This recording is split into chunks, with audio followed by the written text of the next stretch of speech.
morning, and I haven't even told Bob this. Bob really needs a little run-of-the-creek hydroelectric scheme out there, and I'm sure he could get one going.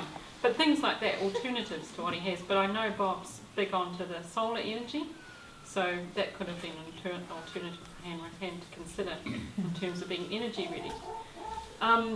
Garden input changes, so considering that his property was a garden, and having less reliance on inputs for the farm could be a strategy in terms of being more prepared himself and growing his own seeds or having his own fertiliser. Soil management, planting to prevent planting relevant to the topography, and we were talking quite strongly about growing at the edges. So wherever he had opportunities for growing, then to identify those and then build out from that point. Slowing down the water by relevant plantings, and stocking or live stocking to enrich the soil. Adapting outputs to the situation was another strategy, and there was a really good example of a salt farmer. So I'll let you tell the group the rest of that little story, because I thought that was really cool. Did you hear it on local radio? Yeah, this is just something I heard on whatever the Warrigal community radio station is last night driving Melbourne. Some fellow, I think it was in Western Australia, it might have been South Australia, a farmer had a significant area of just a salt pan, not uncommon. And after about 20 years of looking at it, apparently, he decided he might try to use it. And so after doing whatever tests, and I'm not quite sure what did, obviously some earthworks were involved, but turned part of it into a dam. So it built up around the side of it, filled it up with water, and then started growing saltwater fish. And became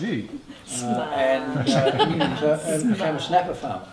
A snapper farmer. Amongst other things. And also other saltwater produce, but snapper is apparently one of his good ones. And then pumped it with solar, kept the water circulating with solar pumps and the like.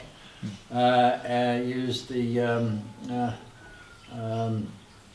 some of the waste for fertilising nearby veggie plantations. So ended up changed from having a totally desolate area into a very productive saltwater farming enterprise and veggie production. It was just interesting, rather than sitting there waiting for the next however long, or trying to reduce the salt, which he worked with it. And our last strategy that we talked about was multi-purposing. But when we got down to the crux of it all, we had these great ideas, but where was Hanrahan in all of this? He was somewhere sitting out the end, unconvinced, doom and gloom, and we decided he was the ultimate skeptic. So our strategy had to be on how we were going to change how Hanrahan thought. Yeah, he was our neighbour too. Was he? Yeah. For goodness sake. And he was a rat. He wouldn't do anything we told him to. So he's sitting over there very unconvinced, and we thought of some strategies that we could use. And so for some of you here, this will all mean something. You could have a good chuckle. Was a PDC course in living with Jeff. We couldn't decide on the period, whether it was 6 or 1 week or 1 day or 6 hours. To lead by example in terms of taking them out to places like Bob's and showing them around and just showing them before and afters kind of things. To planting the seed of the idea for permaculture development.